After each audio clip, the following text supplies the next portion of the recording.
Muy buenos días, Latinoamérica, Estados Unidos. Muy buenas tardes, España, Portugal, países árabes. Vamos a dar inicio al segundo día de este Congreso Virtual Inmobiliario Latinoamericano. Países latinoamericanos. Y para empezar el día con una excelente exposición, hemos querido conveniente invitar a todo un personaje a quien ustedes conocen, ¿no? Para hablarnos sobre las perspectivas económicas en la pandemia. Él ha sido ministro en la cartera de Trabajo y Promoción Social, exdecano en 3 oportunidades de la Facultad de Economía de la Universidad del Pacífico, docente de los niveles de pre y posgrado en la Universidad del Pacífico en los cursos de Economía, Macroeconomía, Política Económica, entre otros. Y también un gran colaborador con la Asociación Peruana de Agentes Inmobiliarios en estos congresos. Se caracteriza por permitirnos entender la economía de la manera más sencilla. Con ustedes les presento al doctor Jorge González Izquierdo. Adelante. Muchas gracias, muy buenos días. Un placer estar en el 5º Congreso Inmobiliario Latinoamericano. Un agradecimiento profundo a los organizadores, especialmente a SPAI, en la persona del señor Paul Casanova, y por brindarme esta oportunidad de hablar no solamente al público nacional peruano, sino también a un público internacional, ¿no?, que abarca varios continentes. Lo que voy a hacer yo en estos minutos es analizar los efectos de la pandemia del coronavirus sobre la economía nacional peruana y las perspectivas de esto en el año 2021 y también en el sector construcción, que es el sector que a ustedes les interesa, ¿no? El análisis que voy a hacer no solo se aplica a la economía peruana, no. El análisis que voy a hacer es un análisis que se aplica a cualquier economía del mundo. Puede ser la economía norteamericana, la economía china, la economía peruana, la economía brasileña, portuguesa, española. A cualquier economía se aplica el análisis que voy a realizar en este momento. Miren, amigos. La pandemia del coronavirus ha ocasionado un costo económico muy fuerte a nivel mundial. Hoy día ya se habla de que quizás sea el costo económico más fuerte que haya podido en tiempos modernos la sociedad mundial, digamos, haber soportado. Y cuando uno se presenta ante esta situación, se pregunta, ¿no? ¿Y por qué? ¿Por qué? Por ejemplo, una catástrofe natural, por ejemplo, un fenómeno del Niño, o un megaterremoto, o un megatifón, o un megatornado, ¿no? Un megaciclón, en fin, te causa mucho daño económico porque te destruye parte del aparato productivo de un Destrói país, parte ¿no? Te do destruye aparelho parte del produtivo. aparato productivo de un país. Sin embargo, el coronavirus no te destruye directamente nada del aparato productivo. No te rompe un puente, no te rompe una pista, no te destruye una cosecha, y provoca inundación, nada. Y entonces, ¿por qué produce tanto daño? Si directamente al aparato productivo no lo quiebra, no le hace daño. ¿Por qué? Y acá viene la explicación. Miren, amigos, lo que sucede es que cuando aparece la pandemia del coronavirus, las sociedades lo que trataron de hacer fue tomar medidas de sanidad pública para tratar de contener los efectos de esa pandemia sobre la salud de los ciudadanos y evitar muertes masivas en los ciudadanos. Entonces, las sociedades, cuando vieron a la pandemia que viene del aire, hicieron esto para evitar los efectos negativos de la pandemia sobre la salud pública, contagios, enfermedades, muertes. Y básicamente tomaron 3 medidas: distanciamiento social, cuarentenas focalizadas o generales y cierre de fronteras internas y externas. Y otras medidas, por supuesto, menores, ¿no? Pero básicamente fueron estas 3. ¿Y por qué las sociedades tomaron esas medidas? Justamente para tratar de contener los efectos dañinos de la pandemia sobre la salud y la vida de los integrantes de una sociedad. Pero producto de esas medidas, como consecuencia de esas medidas, es que se produjo el daño económico. ¿Por qué? Porque si yo obligo a cerrar las puertas de las fábricas, cuarentena, pues, ¿no? Si yo obligo a cerrar las puertas de las empresas, si yo obligo a cerrar las puertas de las casas de los trabajadores, entonces la producción se cae, pero verticalmente a cero, porque no puedo producir nada, porque la fábrica está cerrada y encima el trabajador no puede ir a la fábrica a producir algo, porque está en su casa también encerrado. Entonces, como consecuencia de estas medidas de tipo sanitario que las sociedades tomaron a nivel mundial para evitar o minimizar los efectos nocivos de la pandemia sobre la salud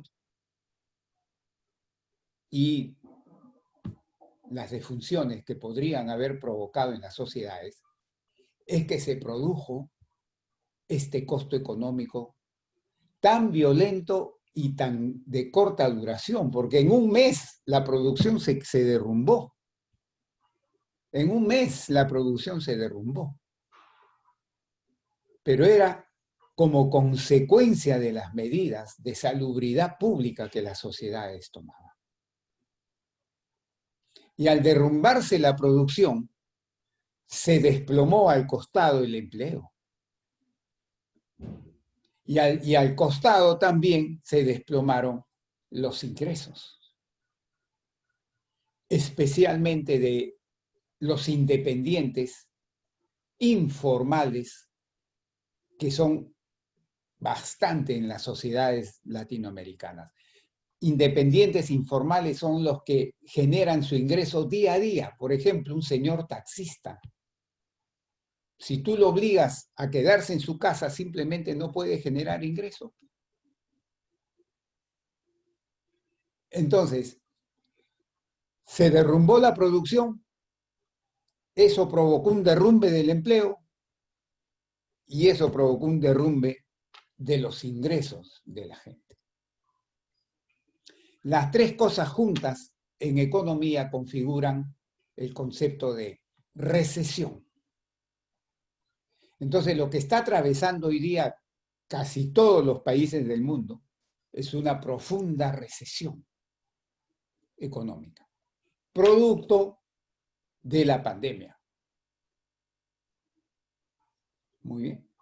Entonces, ya me quedó claro el porqué del impacto del costo económico de la pandemia, a pesar de que directamente no destruye nada del aparato productivo. Vayamos a una segunda idea fuerza. A mí me preguntan, o me preguntaban, y me siguen preguntando, oye, González Izquierdo, ¿y de qué depende que el costo económico de la pandemia sea un costo muy grande, sea un costo mediano o sea un costo pequeño? Porque eso hemos visto a nivel mundial, que hay sociedades en que el costo es muy grande, hay sociedades en que es mediano el costo y hay sociedades en que el costo es menor, costo económico, ¿no? ¿De qué depende? Cuando me preguntaban eso a mí, o hasta ahora me preguntan, yo a diferencia de otros colegas míos o think tank o de universidades o del sector privado, que normalmente te dan 3, 4, 5 variables para explicarte. Yo contestaba y contesto hasta el día de hoy así. En lo fundamental, en lo principal, depende de un factor. No solamente el 100% de él, pero en lo principal, en lo fundamental, depende de un factor. Oye, ¿cuál es ese factor? Ese factor es la duración de la pandemia. La duración de la pandemia. Si la pandemia dura mucho en el tiempo, en el sentido de ponerla bajo control, me refiero, ¿no? Si la pandemia dura mucho en el tiempo, entonces las medidas que la sociedad toma del punto de vista de salubridad pública, van a seguir en vigencia, y por ejemplo la cuarentena, y por supuesto el costo económico tiende a crecer, pues. Pero si la duración de la pandemia es corta en el tiempo, un par de meses o un mes y medio, y ya lo ponen bajo control, ¿no? Entonces, obviamente, los gobiernos levantan estas medidas desde el punto de vista de salubridad pública y la economía comienza otra vez a reactivarse. Entonces, en ese caso, el costo es menor. Entonces, ¿de qué depende la magnitud, el tamaño del costo que produce la pandemia? De la duración de esa pandemia, antes de que la puedan poner bajo control. Si dura mucho en el tiempo, el costo va a ser mayor. Si dura poco en el tiempo, el costo va a ser menor. Por ejemplo, ¿por qué a nivel internacional Perú es uno de los países donde el costo en términos de caída de la producción ha sido el más grande, uno de los más grandes? ¿Por qué? Porque obviamente hasta el día de hoy estamos con, por ejemplo, con medidas restrictivas, con cuarentena focalizada hasta septiembre, varios meses, 5 o 6 meses. En China ya no, y China, la economía china ya está comenzando a hacer esto. Muy bien. Y luego me hacían otra pregunta, seguidita nomás. Oye, si tú dices que la magnitud del costo está en función de la duración de la pandemia, ¿no? La duración de la pandemia, ¿en función de qué está? ¿De qué depende? ¿De qué depende que tome mucho tiempo en controlar la pandemia o tome poco tiempo en controlar la pandemia? ¿De qué depende? Otra vez, yo contesté así. En lo principal, en lo fundamental, de un solo factor. Oye, ¿cuál es ese factor? De la calidad de la respuesta del sistema público de salud que tiene ese país. Y lo vuelvo a repetir, de la calidad de la respuesta del sistema público que tiene ese país. Si la respuesta del sistema público de salud, me refiero, ¿no? Del sistema público de salud de un país es una respuesta mediana, llena de errores, de fallas, de vacíos, obviamente que la pandemia va a durar mucho más tiempo antes de ponerla bajo control, pues. Pero si esa respuesta del sistema de salubridad pública del país es una respuesta eficiente, contundente, adecuada desde un comienzo, obviamente que la duración de la pandemia va a ser menor y con ello menor el costo también. Entonces, ¿de qué depende la duración de la pandemia? De la calidad con que responde el sistema público de un país. Y en el caso nuestro, hasta el día de hoy, el propio gobierno del presidente Martín Vizcarra ha tenido que reconocer que ha habido pues, problemas en el manejo del sistema público de salud para enfrentar a la pandemia en forma eficiente. Y en otros países seguramente debe haber habido diferentes reacciones, ¿no? Diferentes estrategias. Entonces ya tenemos 3 cosas fuertes que quiero que les quede claro, por favor. La primera es, ¿por qué tanto daño ha hecho esta pandemia si directamente no rompe nada el aparato productivo? Ya hemos visto que su impacto es indirecto, es la consecuencia de las medidas de salubridad pública que toma una sociedad.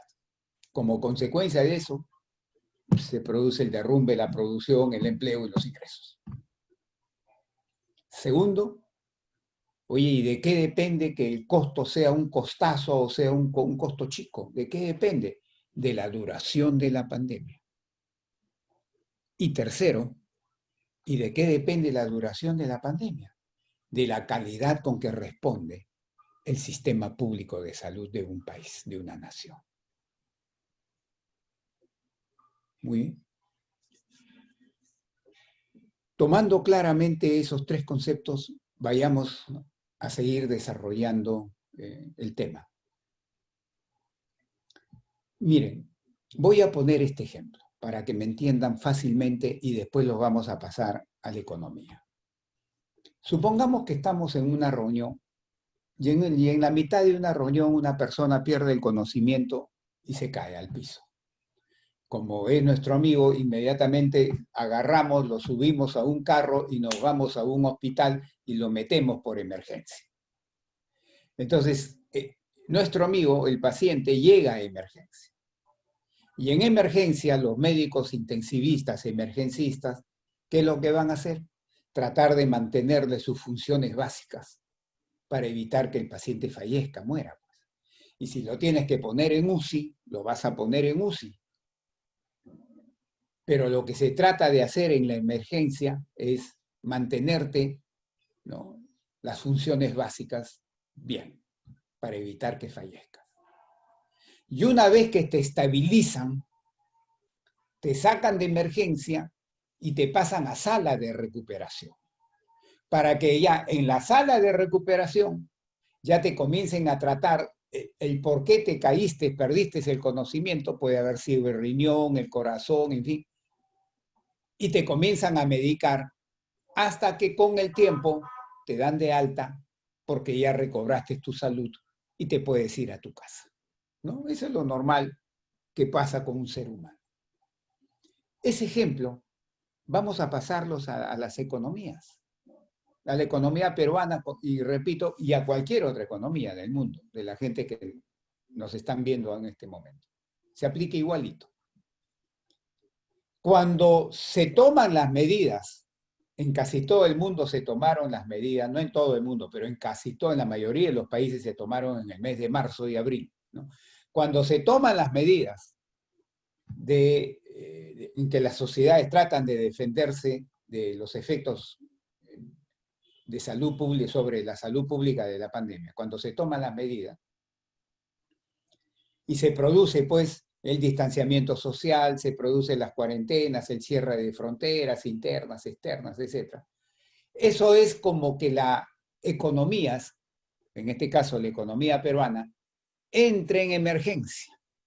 La llevamos a emergencia, porque en ese periodo se derrumba la producción, el empleo, los ingresos, y lo que tenemos que hacer es evitar que la economía colapse totalmente. Entonces entras a una etapa de emergencia. Los médicos intensivistas, emergencistas, son básicamente, fundamentalmente, el Estado, que tiene su representación política en el gobierno. Entonces, en esta fase de emergencia, la política económica que se pone en vigencia, sea la mano izquierda, que es la política fiscal, de gasto fiscal, impuestos, gastos, y la política derecha, que es la política monetaria, la que hace el Banco Central de Reserva, bajar el costo del crédito, dar liquidez, etc. Estas dos manos, como de los médicos intensivistas, comienzan a trabajar para evitar que esa economía fenezca, colapse en esa etapa de emergencia.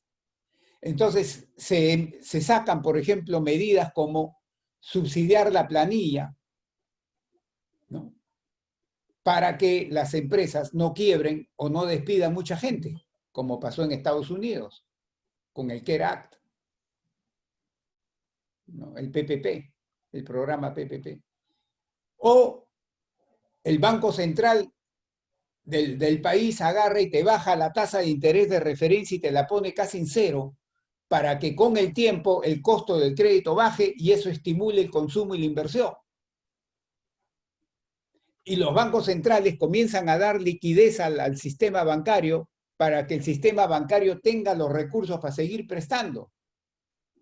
Y también los gobiernos, porque prácticamente todos lo han hecho, diseñan esquemas, en el caso peruano se llaman bonos, diseñan esquemas para llegar con ingresos a la casa de la gente que las tengo encerradas y que no pueden salir a generar ingresos.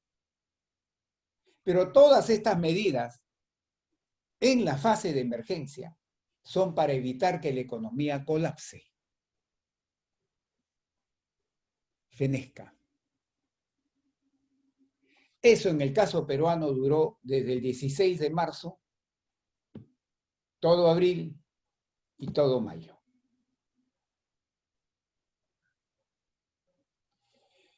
A partir de junio, ¿qué hacen los gobiernos? Dicen, bueno, oye, yo creo ya que la economía, ya la pandemia está un poco controlada, ¿no?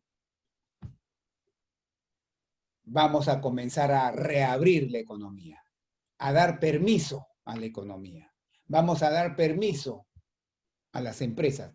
Vamos a hacer que las puertas de las fábricas que estaban cerradas se abran otra vez. Las puertas de las empresas se abran y las puertas de las casas de los trabajadores se abran para que salgan a buscar trabajo, a trabajar. Eso es como en el caso de la persona, ya la saco de emergencia y la paso a sala de recuperación.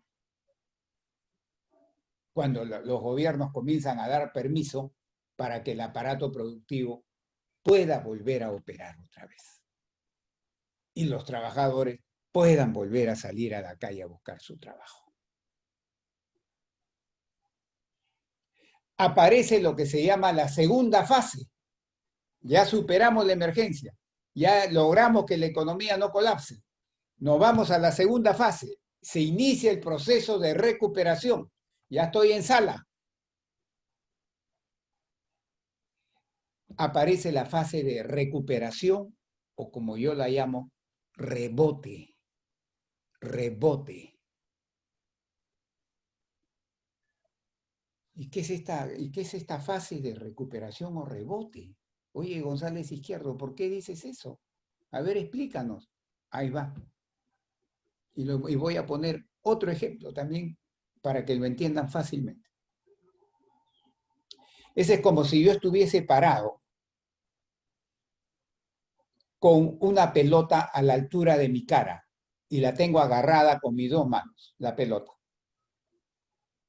Y en eso la suelto. Y la pelota comienza a caer, a caer, a caer, a caer, a caer, hasta que choque en el piso. Y cuando choque en el piso, la pelota va a rebotar, en forma automática rebota. Rebota, pero no rebota a la altura de mi, no va a regresar a la altura de mi cara. Rebota y seguramente va a rebotar a la altura de mis rodillas. Hasta ahí llega el rebote automático. Esa es la fase de recuperación o rebote. Porque basta con que me den permiso otra vez para poder producir, que las empresas comienzan a producir algo. Y la economía comienza otra vez a producir algo a nivel nacional y se registra un crecimiento. Ese es el rebote. Pero el rebote dura poco tiempo y solamente me llega a las rodillas o un poco más encima de las rodillas. No llega a la posición inicial prepandemia. No llega a la posición inicial prepandemia. Se queda a nivel de las rodillas o un poquito encima. Hasta ahí llega el rebote. Que eso es lo que hemos estado experimentando en el caso peruano. Junio, julio,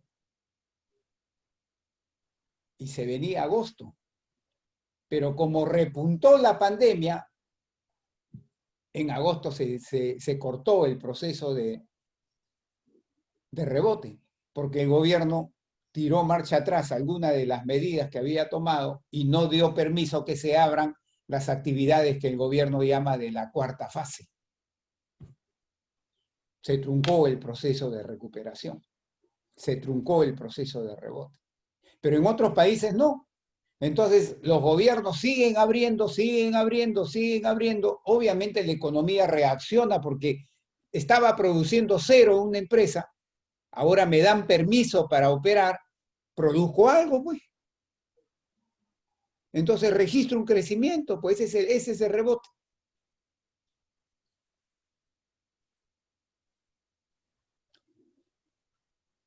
Pero lo que yo busco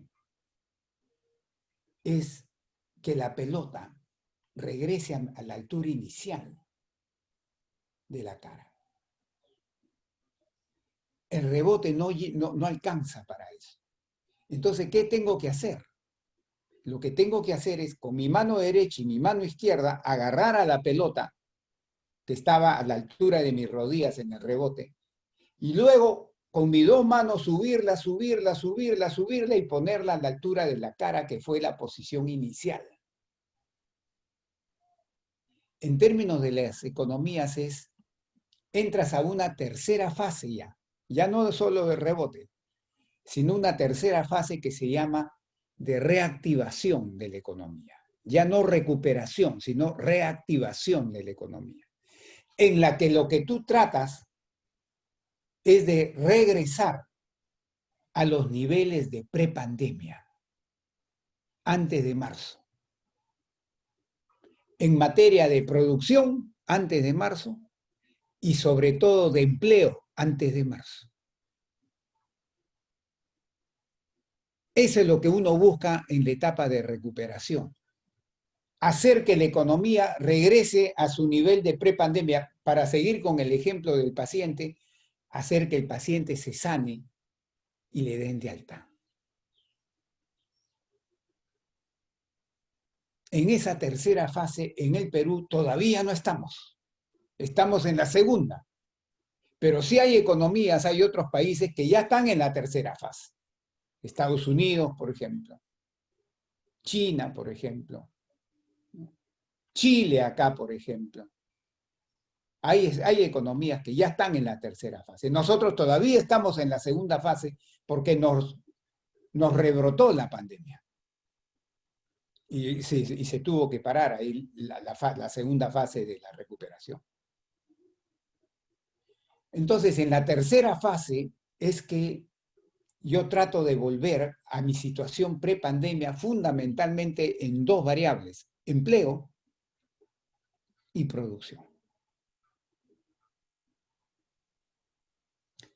Pero regresar, yo necesito ayudar a la pelota a que suba con mis dos manos. Esta mano es la misma mano del periodo de emergencia, es la política fiscal, impuestos y o gasto del gobierno. Y esta otra mano es la política monetaria financiera, Banco Central de Reserva y Superintendencia de Banca y Seguros. Pero en esta época de recuperación, las dos manos cumplen un rol diferente a la fase de emergencia. En la fase de emergencia, las dos manos tenían que trabajar en el organismo que se llama economía para evitar que muera, que colapse en emergencia. Ahora en recuperación, las dos manos tienen que trabajar para estimular que la producción y el empleo suba y regrese a sus niveles prepandemia. Las dos manos es, en el ejemplo de la pelota, es subir a la pelota, subirla y ponerla a la posición inicial. Las dos manos tienen que ayudar a eso. Y ustedes dirán, oye, yo entiendo el ejemplo, pero en la vida real, ¿por qué? ¿Por qué? ¿Por qué el rebote no alcanza y me viene hasta la cara? ¿Por qué necesito con las dos manos subirlo y ponerlo a la altura prepandemia? ¿Por qué? Les voy a poner otro ejemplito para que lo entiendan fácilmente. Miren, supongamos que yo soy un empresario, ¿no?, de una pequeña empresa. A mí no me gusta llamar microempresario ni pequeño empresario, porque para mí no hay microempresario, ni pequeño empresario, ni mediano empresario, ni gran empresario. Todos son empresarios. Solo que son empresarios de una microempresa, de una pequeña empresa, de una mediana empresa o de una gran empresa. Así como no sería bueno decir un microgerente, un pequeño gerente, un mediano gerente o un gran gerente. No. Entonces, supongamos que yo soy un empresario que tiene su pequeña empresa. Y hago zapatos. Pero antes de la pandemia, antes de marzo, ¿no?, los pedidos que yo tenía eran más o menos 100 pares de zapatos a la semana. Esos eran mis pedidos normales. Y yo a eso ajusté mi producción. Entonces me compré 4 máquinas de hacer zapatos de diferente tipo, calidades, y contraté 4 operarios, un operario por máquina. Entonces, en mi pequeña empresa, con mis 4 máquinas y mis 4 operarios, satisfacía la demanda de 100 pares de zapatos a la semana. Tranquilamente, mi rentabilidad adecuada, yo tranquilo iba. Y en eso viene la pandemia y el gobierno me dice, cierras, te obligo a cerrar las puertas de tu taller. Entonces me tengo yo que ir a mi casa, apago las máquinas y mando a los operarios a su casa. Mi pequeña empresa ya no produce nada, pues produce cero, no es que me están obligando a cerrarla como consecuencia de la pandemia. Muy bien. Y luego pasan los meses y me dice, ahora sí te doy permiso para abrirlo. Obviamente sujeto a un mínimo de protocolos de sanidad que no quiero tocar ese tema porque no tengo tiempo, ¿no? Pero, en fin. Abre las puertas de tu taller. Hay algo contento. Llego a mi taller otra vez, digo, y me enfrento a una duda. ¿Cuánto voy a producir ahora? ¿Voy a producir los 100 pares de zapatos de antes de la pandemia? ¿Voy a producir más? ¿Voy a producir menos? ¿Quién me va a decir eso? ¿Me lo va a decir el gobierno? ¿Me lo va a decir la municipalidad de mi zona? ¿Me lo van a decir mis operarios? Y entonces, ¿quién me va a decir cuánto voy a producir? ¿Yo qué voy a hacer? Voy a mirar encima del mostrador de mi empresa, voy a mirar y voy a ver cuánto hay en el otro lado del mostrador, cuánta gente hay que quiera comprar mis zapatos. Si yo veo que hay poca gente, entonces, ¿qué voy a hacer? En vez de prender las 4 máquinas, voy a prender 2. Y en vez de traer a los 4 operarios, voy a traer 2 nomás. ¿Por qué? Porque yo veo que en el otro lado del mostrador, la gente que me está queriendo comprar zapatos es poca gente. Entonces produzco poco y empleo poco. Pero si yo hago así y en el otro lado del mostrador veo un montón de gente que me quiere comprar, entonces yo voy a prender las 4 máquinas y voy a traer a los 4 operarios y voy a producir de acuerdo a esa expectativa que tengo. Entonces, ¿de qué depende la reactivación de la economía? ¿De qué depende la duración en que yo puedo volver a tener mis niveles de producción y empleo prepandemia? ¿De qué? De cuánta gente veo que me va a comprar.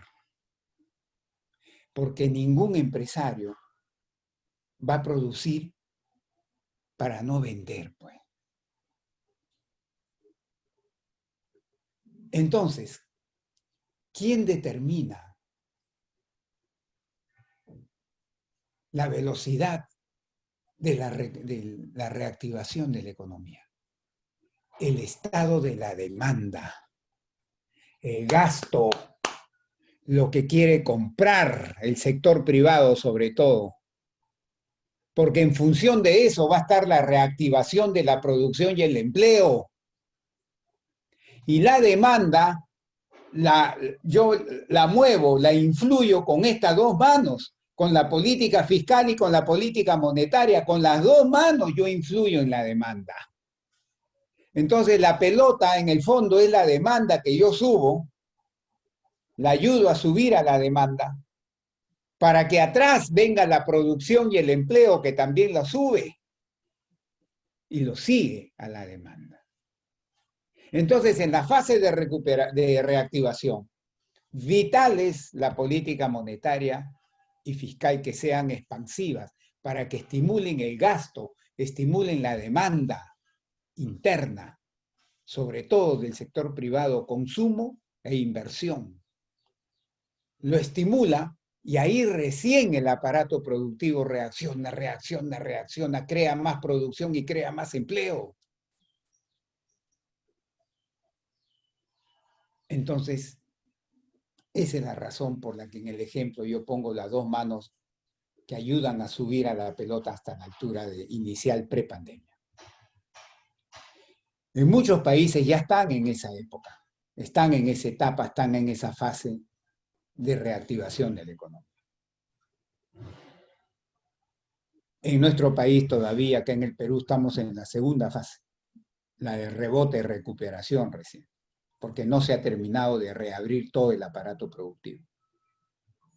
Y luego estaremos entrando, calculo yo, a fin de año estaremos entrando a la tercera etapa, la de reactivación. Entonces,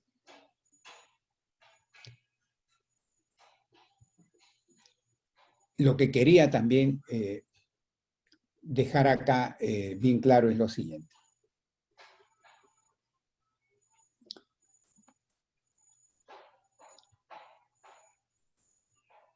Normalmente ha pasado esto en casi todas las sociedades, pero especialmente en las sociedades de países emergentes como el Perú. Que la pandemia ha tenido efectos devastadores en el corto plazo sobre el comportamiento de la economía, ¿no? Claro. Pero también ha tenido algo positivo.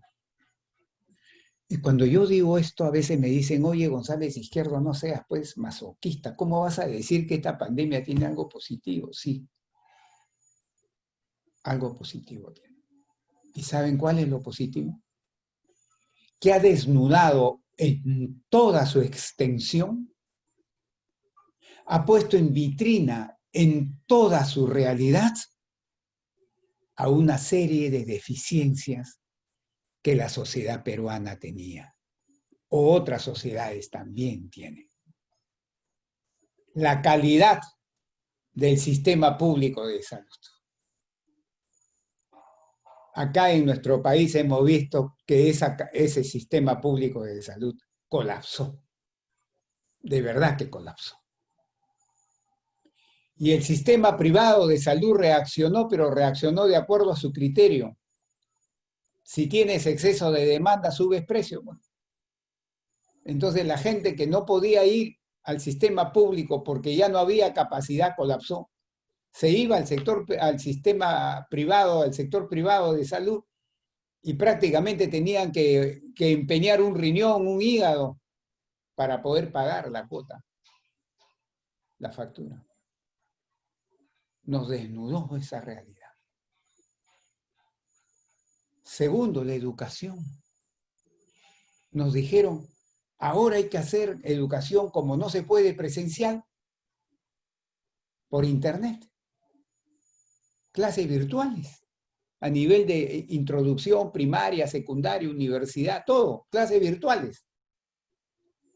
Pero resulta que en el Perú, por ejemplo, según el INEI, a hoy día, el 2020, solo el 40% de los hogares peruanos tienen acceso a internet. 40%. Y yo estoy seguro que en muchos países emergentes es una realidad similar. Entonces, ¿cómo vas a hacer educación a distancia, virtual, si solamente el 40% tiene acceso a internet y el otro 60% no tiene? ¿Cómo le llegas? Otra deficiencia que salió clarísima. Y así las instituciones, el Estado, o sea, la pandemia del coronavirus nos ha mostrado de verdad las entrañas de la sociedad peruana, pero de verdad cómo es. Y ante eso no podemos cerrar los ojos, de ninguna manera. Si sale la vacuna y todo esto ya llega a su normalidad, no podemos decir ya nos olvidamos y a seguir igual. No, no, no, no, no. Ya la pandemia nos ha mostrado cómo es las entrañas de verdad de la sociedad peruana y de otras sociedades también. Y tenemos que corregir eso. Y eso es lo que debe procurar. Este gobierno ya no, porque le quedan 10 meses. Pero sí los candidatos a la que quieren ser presidente en el año 2021. Eso es lo que tienen que poner en vigencia, en vitrina.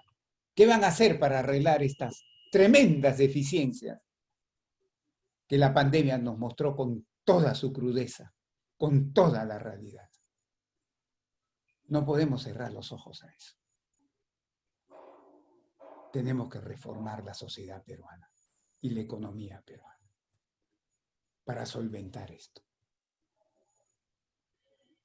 Y en los minutos que me quedan, quiero también lanzar un par de ideas, fuerzas adicionales. Primero, si la pandemia no se pone bajo control, no puede haber reactivación alguna de la economía. O la reactivación va a ser mediocre. Para seguir con el ejemplo de la pelota, voy a estar de rebote, rebote, rebote, porque cada vez que abro la economía y recrudece la pandemia, voy a tener que volver a cerrar. Y voy a estar como si en el ejemplo de la pelota, rebota y otra vez cae, y otra vez rebota y otra vez cae, y no salgo de eso. Hay que poner bajo control a la pandemia. Y la única forma de hacerlo definitivamente es con la vacuna. Entonces hay que esperar que llegue la vacuna a la humanidad. Ojalá llegue lo más pronto posible, el primer trimestre o el primer semestre del año que viene. Y en función de eso va a estar las perspectivas de reactivación de la economía peruana o de cualquier otra economía, en el sentido de cuánto tiempo me voy a demorar en regresar a los niveles prepandemia. Porque mientras la pandemia no se ponga bajo control, la reactivación va a ser bien complicada. Se habla mucho de la inmunidad de rebaño. Y dicen que cuando la población, el 70% de la población ya se infectó, ya está el tema, ya fue el coronavirus ya. Claro. Pero para mí, para González Izquierdo, la inmunidad de rebaño debe ser conseguida solo con la vacuna. Porque la otra forma de conseguir la inmunidad de rebaño es que permitir que el gobierno como política tenga la de permitir que la gente se infecte, hasta llegar al 70%. Ahí para la cosa. Pero lo que no cuenta es que cuando dicen se infecte, al costado está, se muere también. Esa inmunidad de rebaño, vía mayor infección, acarrea mayor muerte. Y tratar de postular una inmunidad de rebaño ocasionando más muertes, creo que no es ético ni moral. La única inmunidad de rebaño debe ser alcanzada con la vacuna, porque ahí no muere nadie. Esa es mi segunda idea, fuerza, antes de despedirme de ustedes. Entonces, la primera es, si no hay control de la pandemia, la reactivación de la economía va a tomar mucho tiempo. Segundo, la inmunidad de rebaño debe tomarse con la vacuna, no de otra forma, porque es bien cruel de otra forma. Mucha muerte se produciría adicionales. Y tercero, en el caso peruano, yo creo que salir de la recesión lo podemos hacer rápidamente, tranquilamente. Un trimestre, 2 trimestres. De repente, este último trimestre o el primer trimestre del año 2021 podemos salir de la recesión. Pero regresar a los niveles prepandemia, o sea, volverme a estar sano, por lo menos el 2021, si aparece la vacuna en el primer trimestre, y si no aparece en el primer trimestre y aparece más tarde, nos vamos a ir al 2022 probablemente. Recuperar los niveles prepandemia. Ese es en el caso de nuestro querido país. Gracias por escucharme. He cumplido exactamente con el tiempo que me habían asignado, 45 minutos. Espero que las ideas que les he mostrado, les he presentado, les sean de alguna utilidad. Muchas gracias y que Dios nos bendiga a todos nosotros.